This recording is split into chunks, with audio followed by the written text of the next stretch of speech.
Bookish friends, welcome to my mid-year goals check-in video. Just starting 2020, I had made a series of videos about my reading and channel goals in 2020. I will link all of these videos down below. Before making this video, I watched all of them and took notes about the goals that I mentioned. I wish that I could do a video in video editing trick. Fortunately, I still do not know how to do that. I'm currently taking an online class about my editing software that I'm using. Maybe in the near future I will do such a video. The first video that I posted was about my channel goals, and my first goal was to make at least 5 videos in every 2 weeks. When I looked at my posting schedule, I found that I posted certainly 5 videos in every 2 weeks, and in many weeks I posted 6 videos.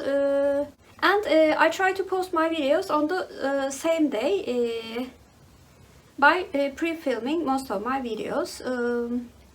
I upload certainly on Tuesday, mostly on Fridays, and certainly on Sundays.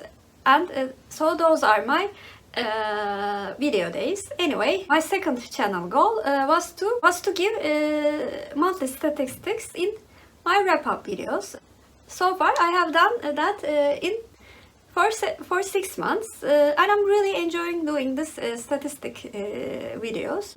I try to give the same statistics every month, but the only statistics that I decided not to do is the statistics about whether a book is a classic or modern classic or none. But I'm really having a hard time deciding what a classic is, and especially what a modern classic is. Since it's a very subjective criteria, I decided to abandon that statistics. My third channel goal was about my rating system. I decided to rate the books that I'm reading according to 10-point scale, because I used to give 3.5 stars mostly. That is my most common rating actually, which is equivalent to 7.10 of course, and then rounded up to 4 stars, which did not really signify the real average rating in the statistics. So I'm very comfortable right now using a 10 points rating system. And the fourth and the last channel goal was about my thumbnail style. I used to have a emoji version of myself in my thumbnail, but because of the BookTube new regulations and Child Protection Act, I decided to use a thumbnail style that shows me, but still I like to be consistent with the thumbnail style, but I found a way to use this emoji style much more efficiently actually. In the opening song of every video, I'm trying to choose my emoji according to the content and the mood of the video. And then I watched all my Bookish goals video, and in that video I had 6 individual goals. The first goal was Goodreads challenge. For the last 3 years I am setting my Goodreads challenge to 52 books, which is a book per week. I knew that I would pass this goal very easily, but I never thought that I would pass it in the first week of April.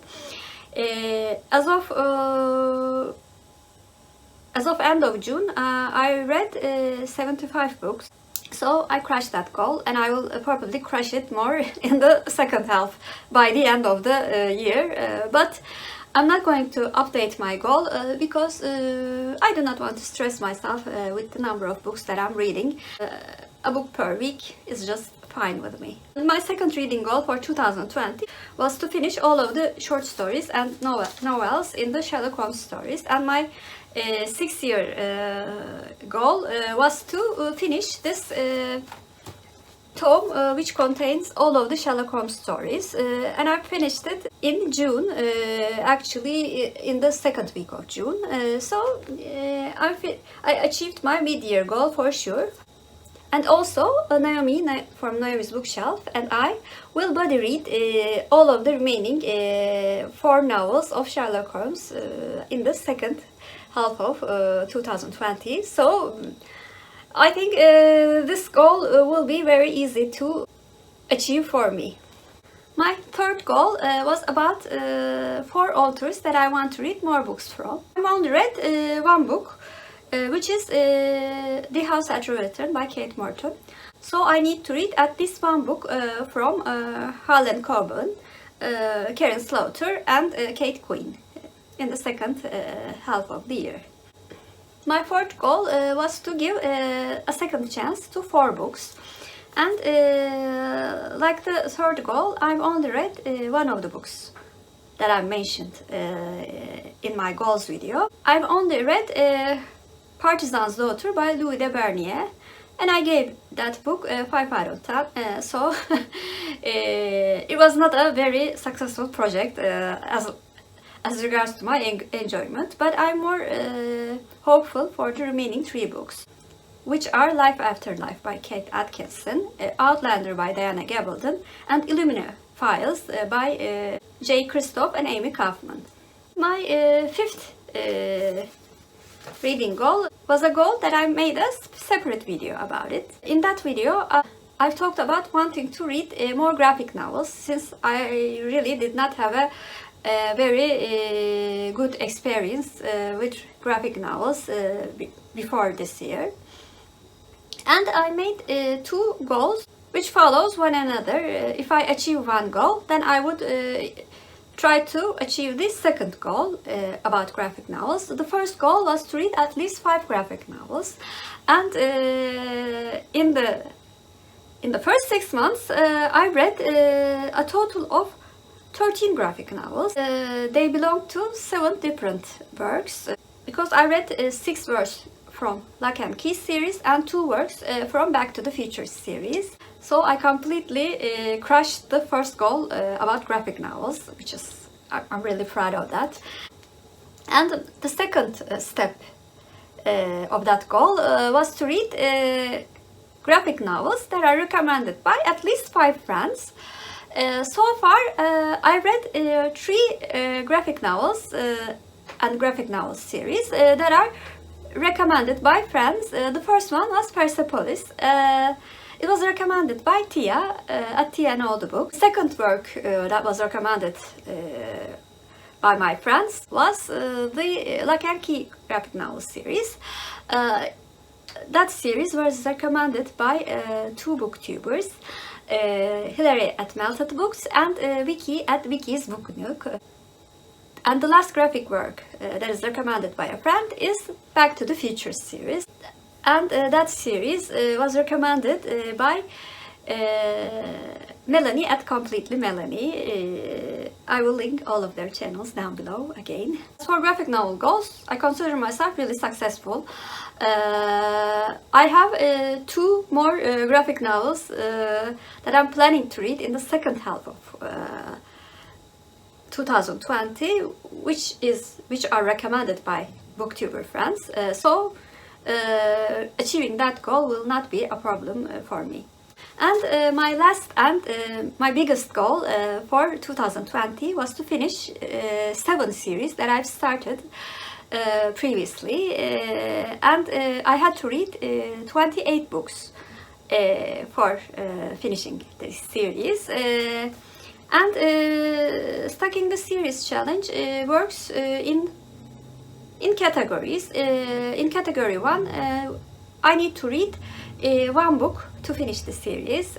In category 7, for example, which is the highest level that I'm doing this year, I need to read 7 books to finish the series. For category 1, I had to read 1 book for finishing the Winternight trilogy. I read The Winter of the Witch and finished category 1. For category 2, I need to read 2 books in Yeni Yalan Zamanlar series by İnci. I unfortunately did not like the book that I was reading, and I decided to DNF this series. But I changed the series that I was going to read because for category 2 because I only had 2 volumes of graphic novels in Locke and Key series. So I decided to use those last 2 volumes for category 2, and I read them in June, so I finished category 2 as well. For category 3, I still need to read the 3 books in the Blue Heron series. I will most probably read 1 or 2 of them in August for Summer Romance Book Bingo that is also hosted by Steeped in Books, like Stacking the Series Challenge. Anyway, so for category 3 I did not read any books. For category 4 I had Ramses series written by Kristan. I'm reading this series in Turkish as well because I have the Turkish editions at home. I read 1 book from that series, and I still need to read the other 3 books for the second half. For category 5, I was going to read 2 main works and 3 novellas in his Dark Materials series, and I finished all of them, so category 5 is done. For category 6, I was going to read the remaining 6 novels in the Plantagenet and Tudor novels series by Philippa Gregory.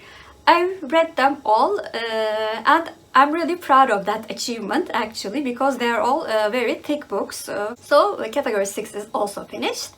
And lastly, for category 7, I had to read 7 books in Anne of Green Gables series by Ellen Montgomery. So far, I read 4 books, and I have 3 more books left, including an add-on novel to the series. And I'm also reading those books for Anne Along 2020 that is hosted by Tia and Amanda at the Curly Reader. I'm going to link the Goodreads link down below. I'm really having a wonderful time there. So as a total, for stacking the series challenge, I read 19 of the 28 books that I needed to read for completing the challenge. I do not think reading 9 books in the second half of 2020 will be a challenge for me. So overall, I'm really happy with how I did my mid-year goals. I knew that I was a goal-oriented person, but I did not know that setting achievable goals would help me so much in my reading and make me more focused on what I want to read, or actually what I want to finish. I have to admit, I was focused more on stacking the series challenge in the first 6 months of 2020, and now I will be more relaxed on that goal and try to focus more on the goals that I'm a bit behind, my second chance books, and the remaining 3 books that I have to read from the authors I want to read more of. And I did try a chapter vlog about those books and really enjoyed all of them actually, but I had to choose one, so I chose Kate Morton's books. I'm really hopeful for the second half of 2020 for achieving the rest of my goals. I've thought of updating some of my goals besides my Goodreads reading challenge, but I decided not to. I felt like I wanted to mood read more, and having a more relaxed mood as regards to reading will help me to get my satisfaction out of mood reading as well. So I think it will be a good balance between achieving my goals and mood reading. So this was my mid-year's goals check-in video. Please comment down below how are you doing with your goals, and if you're a new viewer, please like and subscribe. Hope to see you very soon. Bye.